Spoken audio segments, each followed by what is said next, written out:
చేస్తున్నటువంటి 1,00,000 కోట్ల దోపిడీకి అడ్డం పడుతున్నటువంటి ఒక కుట్రలో భాగంగానే ఈరోజు బీఆర్ఎస్ పార్టీ కార్యనిర్వాహక అధ్యక్షులు మాజీ మంత్రి అయినటువంటి కేటీఆర్ గారి మీద ఈ కేసు పెట్టడం జరిగింది.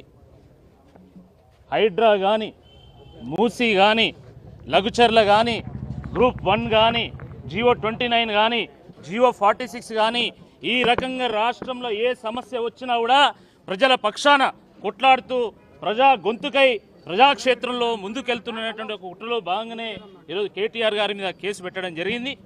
తప్పకుండా దీన్ని ఎదుర్కొనేటువంటి శక్తి బీఆర్ఎస్ పార్టీకి ఉంటుంది.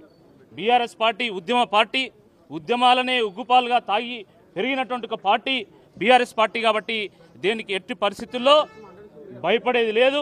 కాబట్టి మొన్న ఏ రకంగా కేటీఆర్ గారు ఏసీబీ కార్యాలయానికి వెళ్ళి విచారణ ఎదుర్కోవడానికి సిద్ధపడ్డారో అదే రకంగా ఈరోజు కూడా మరి కేటీఆర్ గారు ఏసీబీ కార్యాలయానికి వెళ్తారు.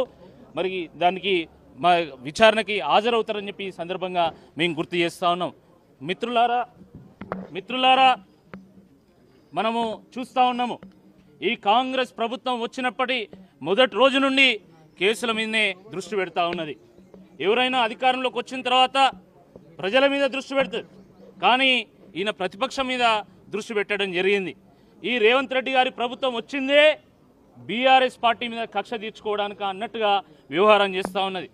మొదటి రోజు నుండి విద్యుత్ ఒప్పందాల మీద ఏదో కుంభకోణం ఉన్నదని చెప్పి, ఫోన్ ట్యాపింగ్ అని, డ్రగ్స్ అని, ఈరోజు ఫార్ములా రేస్ అని, ఈ రకంగా అడుగడుగునా ఏదో రకంగా బీఆర్ఎస్ పార్టీ నాయకులని ఇబ్బంది పెట్టాలి, ఏదో రకంగా బీఆర్ఎస్ పార్టీని కుప్పకూల్చాలని చెప్పి వారు ప్రయత్నం చేస్తున్నారు.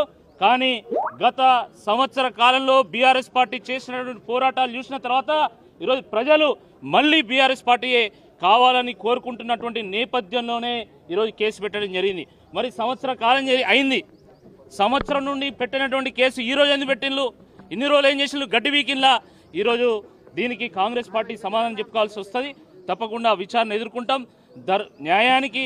న్యాయానికి ధర్మానికి నిజాయితీ ఎక్కువ, ధైర్యం ఎక్కువ ఉంటుంది. కాబట్టి మరి తప్పకుండా దీన్ని ఎదుర్కొని తప్పకుండా అన్ని ప్రూవ్ చేస్తామని చెప్పి ఈ సందర్భంగా గుర్తు చేస్తాం.